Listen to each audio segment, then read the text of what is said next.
Bueno, y estamos con un joven que tiene mucha formación, docente, diocesano. Él es Hernán Santos. ¿Vos sos santo o no?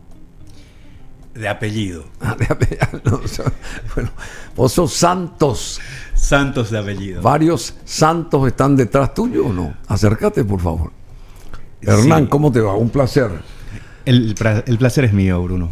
Bueno, un placer. Bueno, el paraguayo que fue también elegido rector de una universidad de Palestina. ¿Cómo se dio todo esto? Hernán Santos es un docente paraguayo elegido como próximo rector de la Universidad Pontificia de Belén en Palestina. Yo estuve por Belén, conozco toda esa zona de Palestina. ¿Y qué suerte corrió a favor tuyo para que te nombren rector de una universidad de Palestina? Contanos esa historia, porque él es de la comunidad de Capibarú, ¿verdad? Cerca de Villa del Rosario, allá en San Pedro. Es así. Es así. Es religioso de las escuelas cristianas. Bueno, es un hermano de la Sale. De la Salle. De la Salle. De la Salle, si es que uno lo va a pronunciar en francés. Así, Salle es. Sí, Salle. Salle Sí. Es sal. Sal es la sala en francés. Ah, sí. Ah, perdón. Entonces claro, de la Salle es básicamente en francés. De la Salle es. De la Salle, sí. De la Salle. Bueno, de la Salle. Y vos hablas francés, entonces, evidentemente. Un peu. Bueno, un poco. Bueno, pero ¿y cómo llegaste a ser rector de una universidad de Palestina viniendo de Capibarú, sí. Sí, de Villa del Rosario? ¿Cómo se entiende? Villa del Rosario es mi lugar de nacimiento, Puerto Rosario en rigor, que está ahí a unos kilómetros nada más de Villa. A Puerto Rosario. Ese es mi lugar de nacimiento. Sí, de allí pasé mi infancia y luego nos mudamos a Asunción con mi familia y estuve un tiempo por Argentina, por Córdoba. Estuve trabajando allí siempre el área de la educación y hace 8 años estuve viviendo en Capibarú, donde me confiaron la dirección de un instituto de formación docente. Vale decir, esto es para formar docentes, tanto los que se están preparando para ejercer por primera vez la docencia, los docentes nobles, como también la formación continua de docentes. Entonces, ¿cómo llega esta cuestión de la designación? Un paraguayo que fue elegido rector de una universidad de Palestina. Y básicamente, Bruno, nosotros estuvimos durante estos 8 años estuvimos trabajando en la formación de los nuevos docentes desde una perspectiva muy particular y disruptiva a la vez. La pandemia para nosotros significó como un punto de inflexión importante para mí y mi comunidad educativa. Nosotros previamente, desde el 2016, ya veníamos trabajando con aulas virtuales con una universidad mexicana. Y ahí te conociste vos con Sofía Shade.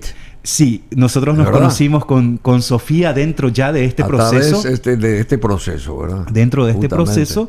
Sí. Y bueno, en medio de todo de este caminar como educador, ir haciendo del mundo virtual, ir haciendo un poco más el mundo educativo, que se puedan juntar. Nosotros fuimos elegidos como una de las experiencias para mostrar en un evento que se hizo aquí en el BCP, en el que estuvo el presidente, estuvo el ministro Peta en aquel entonces, y mostramos justamente este modelo. En la campaña es difícil encontrar profesores y profesoras de materias específicas. Para nosotros ese fue un limitante importante. No teníamos profesores de química, por ejemplo, pero teníamos un aliado importante en México, con una universidad La Salle de México DF en aquel entonces. La Salle es La Salle. La Salle, la Universidad La Salle de México DF. Nosotros empezamos a trabajar con ellos. Estaba esto que te voy a decir aquí con la disculpa de nuestro técnico, sí, es de lo más prosaico que puede haber. Sí. Estamos en el 2016, todavía no estaban estas plataformas de Teams o las otras, sino que utilizamos un pequeño programita que se llamaba Join Me, un parlante, un proyector, un micrófono inalámbrico, y del otro lado estaba, de modo prácticamente como una videoconferencia, la profesora de la universidad dando las clases técnicas de química. Y los estudiantes de Encapí-Ibarú, que es un pueblito que está bien al sur del departamento de San Pedro, haciendo sus prácticas allí. Y a esa experiencia nosotros le llamamos: lo que la distancia nos separa, lo acercamos por medio de la tecnología. Qué bueno, qué bueno. Bueno, Hernán Santos González, su segundo apellido, es el docente paraguayo elegido como próximo rector de la Universidad Pontificia de Belén en Palestina. Él está acá. Fue director del Instituto de Formación Docente Diocesano de Capibarú, miembro del área de prácticas de la Red Iberoamericana de Educación, docente de la OEA, Organización de Estados Americanos. El año pasado le hablaron de la vacancia en Tierra Santa y le animaron a postularse. Y Santos, como buen santo, Hernán Santos, tendrá un entrenamiento en el Manhattan College de Estados Unidos, volverá a Paraguay para preparar sus maletas y entre septiembre y diciembre de este 2023 pasará por el proceso de transición en el Burnham University, en la Burnham University, y el 1 de enero del 2024 asumirá y tendrá a su cargo 6 facultades y 3.300 estudiantes. Pero esta es realmente plausible lo que muchas gracias. Lo que hiciste, lo que estás haciendo, che. Y no, en serio te hablo. Y cuando esté todo eso, cuando estés reinando con todos los santos allá, me gustaría ir con un equipo de exteriores de televisión y plasmar eso, porque hay que hacer como una suerte de documental, de traer eso acá y mostrar lo que eso significa, la prospección de un paraguayo exitoso en el plano de la educación, porque eso realmente es plausible, más que plausible. Totalmente. Y será muy bienvenido. Muchas gracias por esas felicitaciones. Yo lo que quería decirte, cómo uno llega hasta acá, y no es más que la sumatoria de los trabajos que vinimos haciendo como institución, como equipo. Yo soy capaz la cara visible nada más de pero somos un equipo de gente que ha soñado cosas diferentes. ¿Cuánta cantidad de gente? Habla de un equipo. Nosotros somos, básicamente en el plantel estamos 11. Pero cuando digo equipo, estoy hablando también de...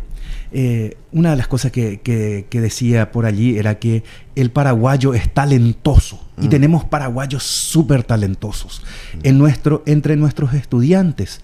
Por ejemplo, teníamos un ingeniero en minería. Teníamos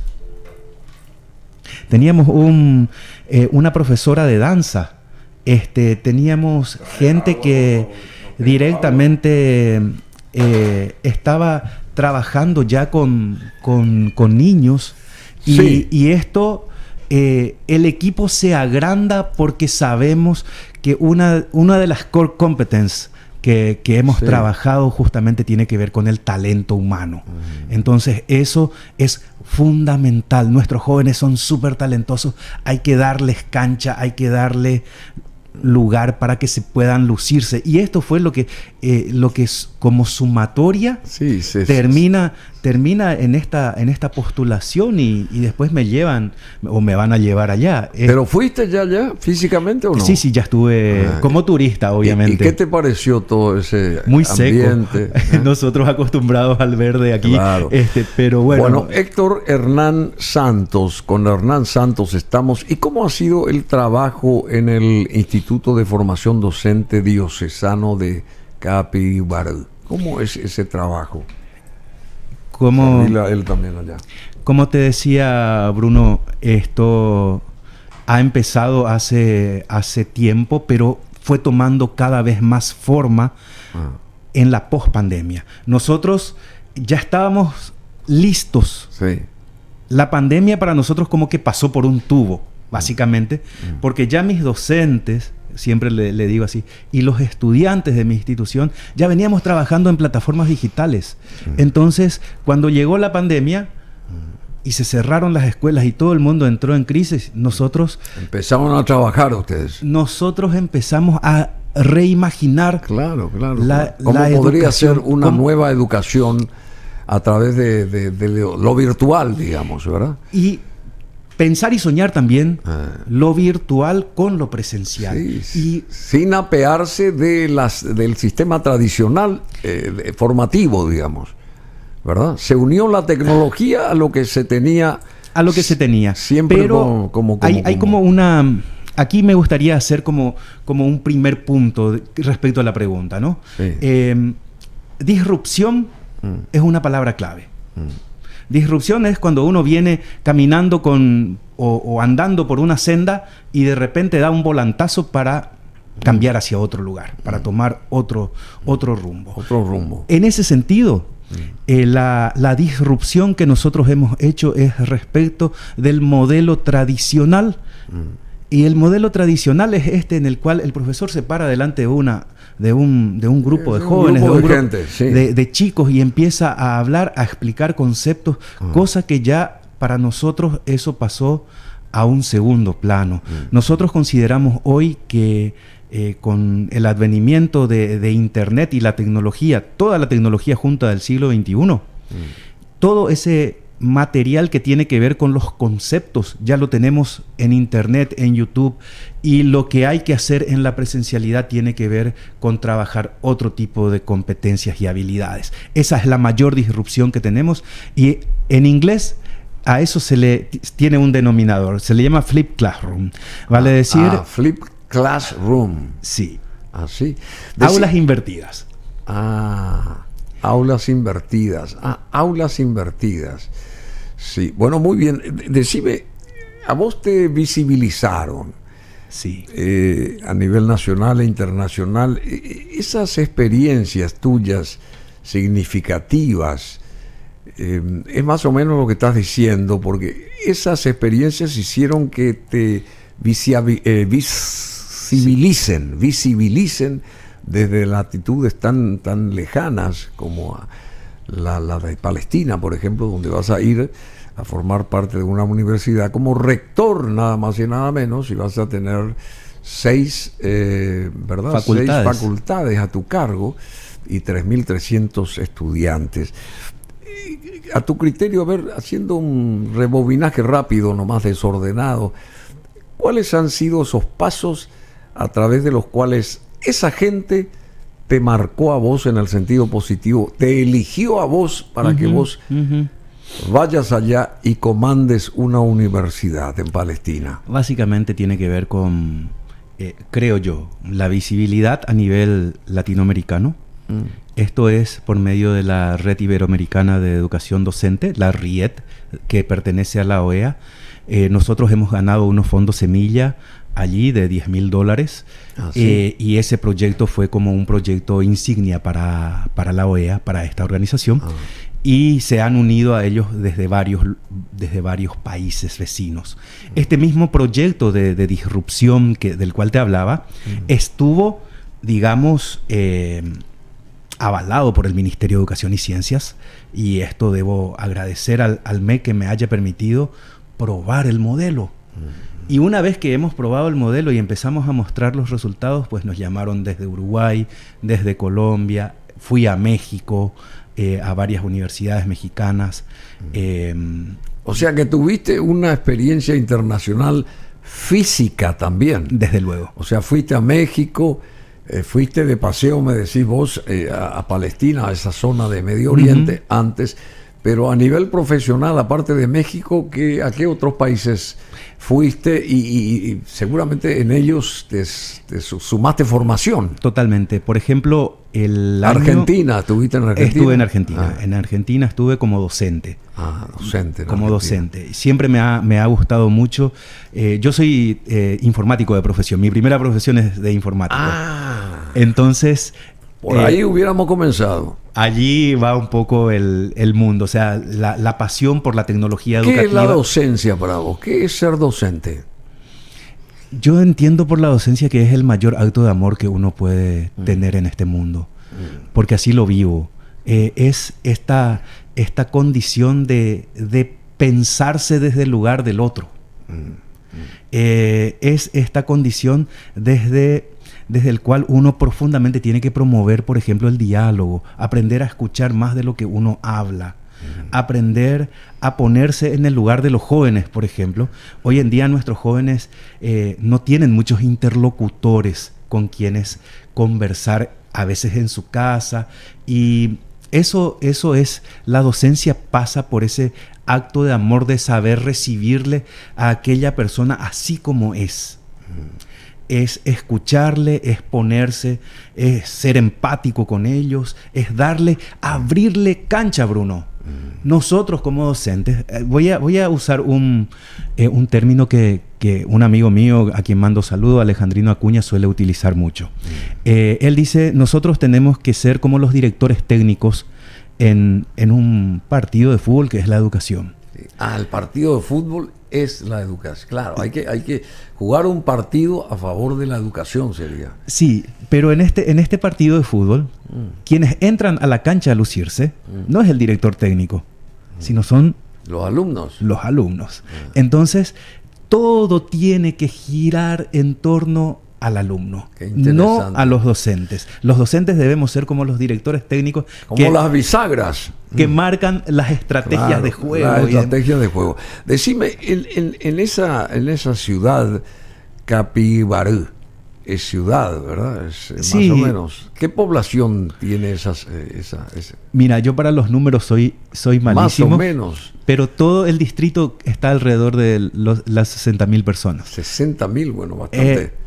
Digamos que el centro urbano es más pequeño. Cuando hablamos así de ciudad, es una ciudad muy pequeñita, pero con una población al interior que la nutre, digamos. Y sí, la enriquece poblacionalmente. Decime, ¿se habla inglés ahí? Probablemente yo soy el único profe de inglés en ese lugar. Pero ¿cómo se tiene 4.0 formación docente y se puede tener un inglés de 4.0? Porque este profesor también departe para con sus alumnos. ¿Cómo en esa zona del país para alumnos de formación docente se puede tener un inglés 4.0 que ni aquí en la capital se tiene? ¿Cómo es eso? Mira, en esto hay que poder decir que la tecnología ha jugado un papel preponderante. Vale decir, nosotros estuvimos trabajando con el English Eye, que es un LMS, el Learning Management System, que justamente con Sofía estuvimos trabajando en esa experiencia. Y los alumnos, aquí entra todo el tema de la inteligencia artificial que permite retroalimentar los aprendizajes. Si vos hiciste una mala pronunciación, entonces te retroalimenta para que vos vuelvas a pasar por un nuevo proceso, un nuevo ejercicio donde aparece de vuelta una palabra. Te corrijas eso. Te corrige y te va aprendiendo. Se vuelve a pasar por un tamiz para corregir. Exactamente. Y luego están todas las estrategias que se aplican evidentemente en el mundo cotidiano. Así que allí estamos en ese camino de que la gente pueda aprender a hablar. ¿Y cuáles son, digamos, las claves o la clave como para formar, digamos, la formación docente en un país? ¿Cómo que se tiene que tener qué tipo de rigores o apelar a qué cosa para para formar o para ser docente y formar a docente, porque vos también estás transmitiendo a gente que va a seguir tus pasos alguna vez. Totalmente. ¿Y cuáles son las claves que uno debe seleccionar o debe tener en cuenta para obtener resultados positivos? Flip again. O sea, sí. Invertir las cosas de vuelta. Habitualmente nosotros estamos muy acostumbrados a la metodología top-down o de cascada. Es decir, vos venís del interior del país como profe a capacitarte en Asunción, ¿verdad? Y luego vos vas y tenés que hacer lo que le llaman la bajada en tu institución para que otros puedan aprender de tu experiencia. Ese modelo ya caducó. Es de lo más caduco que puede haber, pero se sigue insistiendo en ese mismo. ¿Y cómo hay que hacer entonces? Hay que empezar por abajo. De abajo para arriba. De abajo para arriba, down to top. Esa es, por lo menos mi experiencia me indica siempre que uno apostando a los docentes que uno tiene como compañeros de trabajo y todos los que nosotros fuimos formando en este tiempo, uno tiene que saber cuál es la térmica de lo que va sucediendo en el mundo docente y preguntarle. Este sistema top-down no pregunta, impone. De arriba para abajo. Hay que ir de abajo para arriba. Hay que ir de abajo para arriba porque la construcción... Hay una canción por ahí de un uruguayo que dice, crece desde el pie. Las cosas que tienen durabilidad empiezan por abajo y crecen hacia arriba. Sí, claro. Así como las plantas, básicamente. Muy bien, así como los árboles, muy bien, así mismo es. Bueno, y los jóvenes están predispuestos a captar, digamos, la información que se les presente.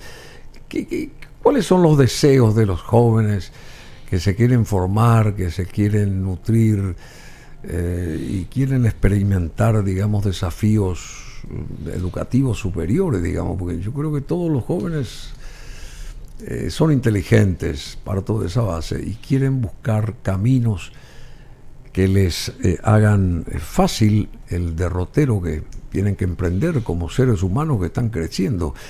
¿Cuáles son las apetencias de los jóvenes? Mira, en Capibarú, donde yo estuve trabajando. Capibarú. Capibarú, sí. Es interesante porque es un pueblito. Es un pueblito. Es una ciudad, pero con mucha tónica de pueblo, ¿no? Sí. Entonces, yo ahí descubrí gente que tiene talento para el dibujo, para la actuación, para el canto, para los instrumentos, para los deportes.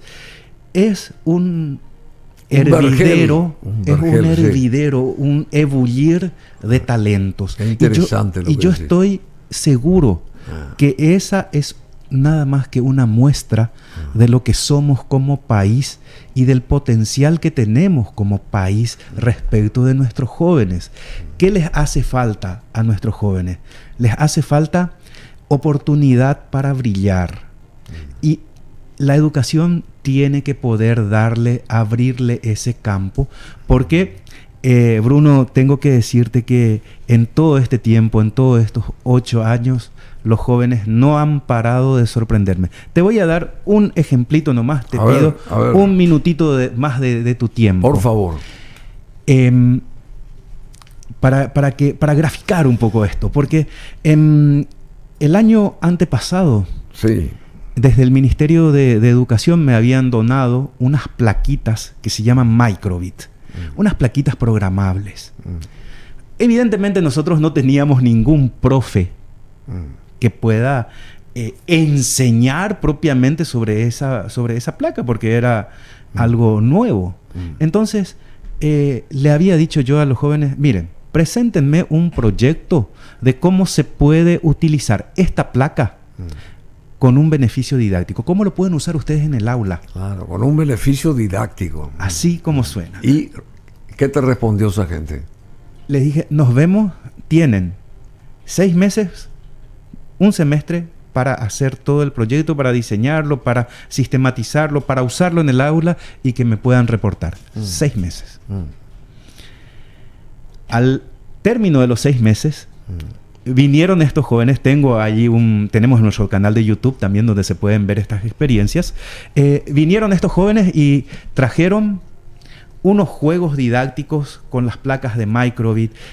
Uno de ellos también, por ejemplo, cómo se puede regar automáticamente una huerta escolar a partir de unos sensores de humedad que se le pone a la... Qué interesante. Y luego se abre y se cierra automáticamente el grifo por donde pasa el agua. Y evidentemente cuando llueve eso no se riega. Entonces, ese tipo de experiencias de cómo se puede utilizar y estamos hablando de una plaquita. Decime, ¿y qué perspectivas en líneas genéricas hay que considerar para la educación de los jóvenes de nuestro país? ¿Cómo esa gente puede nutrirse mejor, sentirse mejor, aprender, porque hay que aprender, y que sea como los jóvenes son esponjas, digamos, que absorben todo, pero vos tenés que canalizar aquellas cuestiones positivas que son las que tienen que ser proyectadas después. Totalmente. ¿Y cuáles serían así, desde tu óptica, las perspectivas a ser consideradas justamente para esta educación de los jóvenes? Una primera cuestión tiene que ver con la cuestión idiomática. O sea, tenemos que aprender a hablar inglés. Hablar inglés. Sí, ese es un imperativo, básicamente para este tiempo. ¿El español se habla bien allá? El español, se habla bien el español, se habla bien el guaraní también.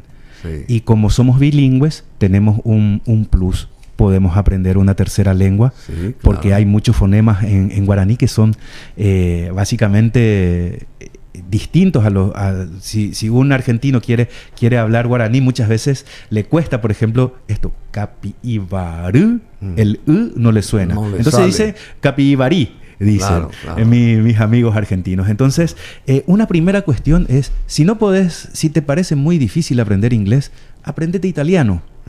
O aprendete portugués, o aprendete otra lengua que te pueda abrir las puertas. ¿Y el francés que vos la hablas también? El francés también, sí. ¿Esa lengua la hablas? Sí, un poquito. Tengo el B1 del Marco Común Europeo de las Lenguas en francés. Bueno, yo te felicito, Hernán Santos. ¿Y cómo ves, cómo estamos nosotros a nivel regional, educativamente hablando, y respecto a este siglo XXI? Tenemos que superar muchas cosas, ¿verdad? Tenemos que avanzar, estamos un poco relegados en muchos aspectos. Y a tu criterio, y cerrando esta charla, y espero que no sea la última, por favor, tienes que llegarte con frecuencia acá, a partir de ahora, ¿cómo sería la disponibilidad como para reforzar lo que se tenga que hacer y predisponer a los educandos a favor de esta manera, digamos, aleccionadora de conocer la educación? ¿Cómo? Hay una cuestión aquí muy puntual, Bruno. Nosotros tenemos que sacarnos la fantasía de que los alumnos solamente aprenden en un aula. Esa es una fantasía instalada en nuestro subconsciente. Sin embargo, nuestros jóvenes, vos, yo, todos, aprendemos todo el tiempo. Y los más media, por ejemplo, están presentes en nuestra vida, en nuestro celular, de manera permanente. Una primera cuestión que tenemos que tener muy en cuenta es cómo sacar provecho de todo este mundo tecnológico que hoy forma parte de nuestra vida cotidiana. En la educación, no solamente en Paraguay, sino a nivel regional, hoy por hoy ya desaparecen estos límites fijos que antes había de materias. Por ejemplo, hoy las matemáticas ya no se pueden pensar por sí mismas. Van conjuntamente con el arte, con la ingeniería, con la ciencia, con la tecnología, evidentemente. Entonces, estos límites que antes se nos presentaban como claros y distintos, hoy por hoy se van difuminando y se va generando más como una... Y se va englobando todo. Totalmente, porque la vida nos conduce a eso. Nos va conduciendo a eso. Entonces, el siglo XXI, que ya estamos bien entrados al siglo XXI, nos tiene que tomar a nosotros los paraguayos básicamente con capacidades para abrirnos a la novedad. Nosotros somos un poquitito cerrados a todo lo que tiene que ver. Somos un poco conservadores, así como Sí. país, pero debemos tratar de abrirnos a las innovaciones. Y esto significa prácticamente también un cambio a nivel personal y cultural nuestro. Debemos superar algunas barreras culturales para abrirnos a un mundo que se viene cada vez más competitivo y cada vez más lindo también.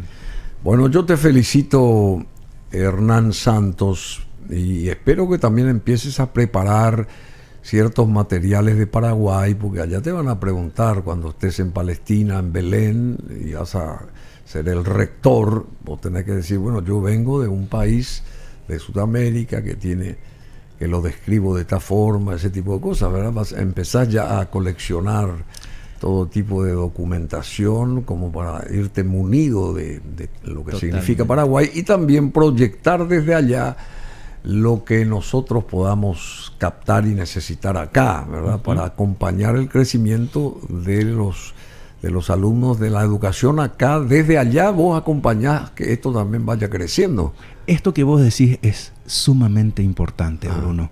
Necesitamos crear redes de cooperación. Ese es otro punto que a los paraguayos nos cuesta un poquito hacer, trabajar juntos. Pero sin embargo, se puede. Podemos unirnos en redes de educación, y fundamentalmente otro punto fundamental que tenemos que tener en cuenta es saber sistematizar nuestras experiencias exitosas en un, vale decir, en un repositorio importante a nivel país, porque hay gente talentosa, hay gente que está haciendo cosas importantes por la educación en nuestro país, y nosotros debemos sacar ese provecho. Yo te agradezco, Bruno, este espacio, y ojalá, como vos decís, no sea la última. No, por supuesto, Hernán Santos, no va a ser la última, tenés que seguir adelante. Y te felicitamos porque realmente es encomiable todo lo que hiciste hasta ahora y todo lo que vas a hacer, porque te vas a convertir en una suerte de embajador también en el Medio Oriente. Y bueno, y hay que contar lo bueno, tenemos que contar lo bueno, y vos sos bueno.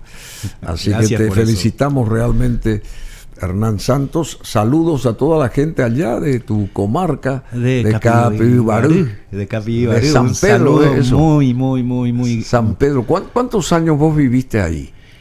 Mira, ¿Viviste ahí, digamos? allí en Capibarú? Sí, claro. 8 años. 8 años. 8 años. 8 años. Sí, sí.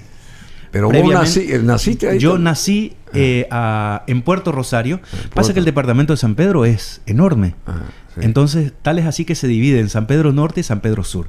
Capibarú es la última ciudad, está en el límite con Caaguazú, el departamento de Caaguazú, y el departamento de Canindeyú.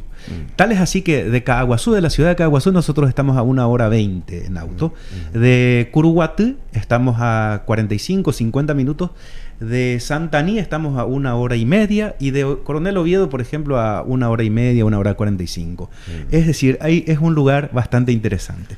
Yo nací en Puerto Rosario, mucho más al norte, y también aprovecho, ahí estuve hasta los 11 años, después ya nos mudamos aquí para el lado de Fernando de la Mora. Fernando de la Mora. Bueno, muchísimas gracias, Hernán Santos. Vamos con Roger Hudson de Supertramp.